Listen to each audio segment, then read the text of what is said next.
Question 1.8a. Answer the following. You are given a thread and a meter scale. How will you estimate the diameter of the thread? ये एक logical question है friends, जिसमें आपको एक thread दिया हुआ है, एक थ्रेड, एक मीटर स्केल। सिर्फ एक मीटर स्केल का यूज करके आपको बताना है कि डायमीटर, थ्रेड का डायमीटर क्या होने वाला है। ये बहुत लॉजिकल क्वेश्चन है, इसे आप किसी मैथमेटिकल फॉर्मूले से यूज नहीं कर सकते, कोई बहुत बड़ा रॉकेट साइंस नहीं लगाना है, सिर्फ लॉजिक लगाना है इस क्वेश्चन में। बहुत सिंपल क्वेश्चन है। आपको बस एक मीटर स्केल दिया हुआ है, मान लेते हैं हमारे पास मीटर स्केल है ये, ठीक है। इसका लेंथ है 1 मीटर। इस मीटर स्केल का लेंथ है, नाम में है मीटर स्केल, मतलब इसका लेंथ 1 मीटर हो, वो मीटर स्केल हो गया, ठीक है। मीटर स्केल, इसका लेंथ 1 मीटर है। आपके पास एक थ्रेड दिया हुआ है, थ्रेड है। इस थ्रेड को आपको क्या करना है, रैप करना है।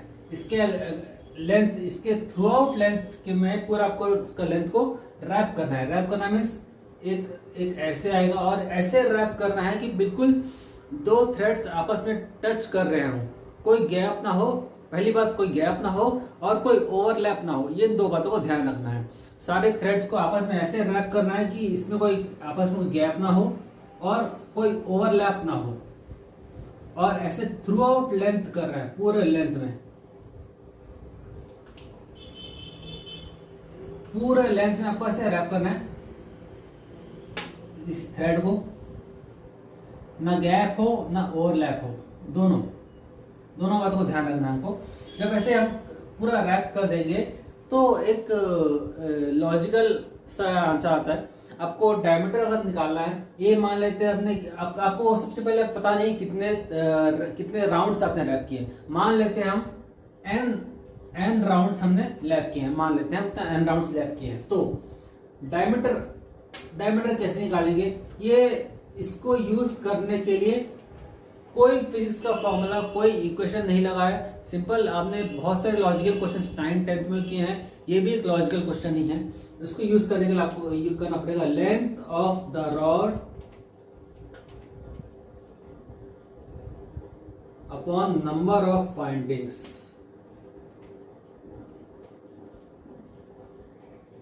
लेंथ ऑफ रॉड आपने कितना है, मीटर स्केल है, तो मीटर स्केल मतलब लेंथ कितना हो गया 1 मीटर, और आपने नंबर ऑफ वाइंडिंग्स कितने हैं आपके n, तो ये हो गया आपका diameter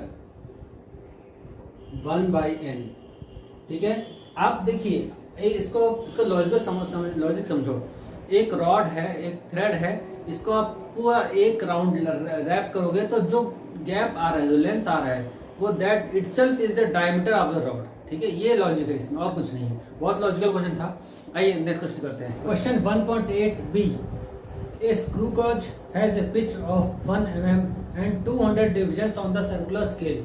Do you think it is possible to increase the accuracy of the screw gauge arbitrarily by increasing the number of divisions on the circular scale?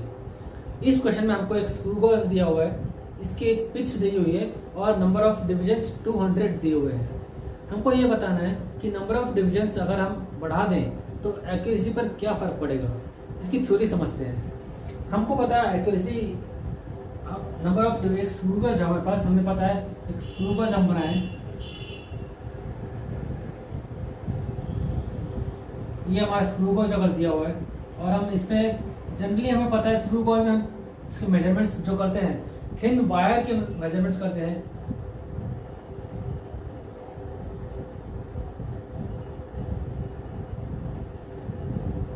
अगर हम स्क्रू गॉज की बात करें और हम इसके मेजरमेंट्स की बात करें, हमें पता है एक मेन स्केल होता है, एक सर्कुलर स्केल होता है। नंबर ऑफ डिविजन जो सर्कुलर स्केल पे होते हैं वो generally least count of screw gauge होता है 0.001, ठीक है। मतलब आप किसी भी डायमीटर को, किसी भी थिन वायर के डायमीटर को डेसिमल के बाद 3 डिजिट की एक्यूरेसी के साथ मेजर कर सकते हैं।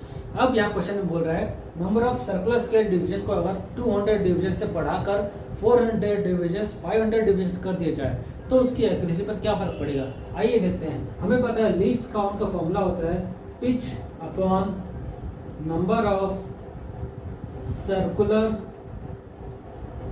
Scale divisions. अगर मैं number of circular scale divisions को बढ़ा दूं तो लीस्ट काउंट कम हो जाएगा।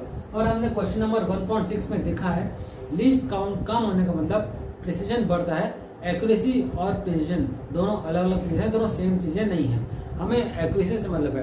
अब आप खुद ही सोचिए, अगर आप नंबर ऑफ डिवीजन बढ़ाते चले जाएंगे, 200 डिविजन्स जो हैं वो जो देखने में हमें ह्यूमन रीडिंग में जो 200 डिविजन्स के साथ आता है, उसकी रीडिंग 400 डिविजन के कंपैरिजन में थोड़ी आसान रहेगी। 400 डिविजन्स में रीडिंग थोड़ी और मुश्किल हो जाएगी, कॉम्प्लिकेटेड हो जाएगी। 500 डिविजन्स होंगे तो थोड़ा और कॉम्प्लिकेट हो जाएगा। ह्यूमन आई की रेजोल्यूशन के अकॉर्डिंग हम वो रीडिंग्स एक्यूरेटली नहीं ले पाएंगे, क्योंकि डिवीजन बढ़ने के साथ साथ कॉम्प्लिकेशंस बढ़ते चले जाएंगे, हमारी एक्यूरेसी वहाँ कम हो जाएगी, बढ़ेगी नहीं। तो थ्योरेटिकली जैसे मैंने कहा, एक ग्राफ अगर मैं बनाऊँ, एक ग्राफ बनाऊँ एक्यूरेसी और number of divisions on circular scale, अगर मैं number of division on circular scale बढ़ाते चले जाऊं तो एक्यूरेसी एक लिमिट तक तो अच्छी रहती है, एक लिमिट तक तो बढ़ेगी, फिर धीरे धीरे वो एक्यूरेसी कम होती चली जाएगी, क्योंकि ह्यूमन लिमिट भी तो कोई चीज़ होती है। ह्यूमन आर नॉट 100% एक्यूरेट, ठीक है, कहीं ना कहीं एक्यूरेसी प्रॉब्लम होगी आगे बढ़ने के साथ साथ। तो प्रैक्टिकली एक एक्सटेंट तक अच्छी है, उसके बाद एक्यूरेसी कम हो जाएगी। ये वो हमारा part B. 1.8 part C. The main diameter of a thin brass rod is to be measured by vernier calipers.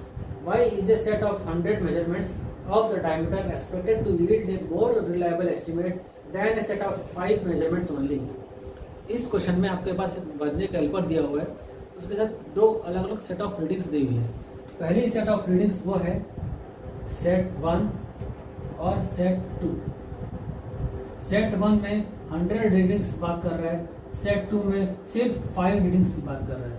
और इन दोनों ही सेट में आपको पूछ रहा है कि किस सेट में ज़्यादा अच्छी रिलायबल होगी, और ये बोला गया है कि सेट 1 जिसमें 100 लिया आपने, इसमें ज़्यादा अच्छी रीडिंग्स क्यों आएगी, इसमें उतनी अच्छी रीडिंग्स क्यों नहीं आएगी।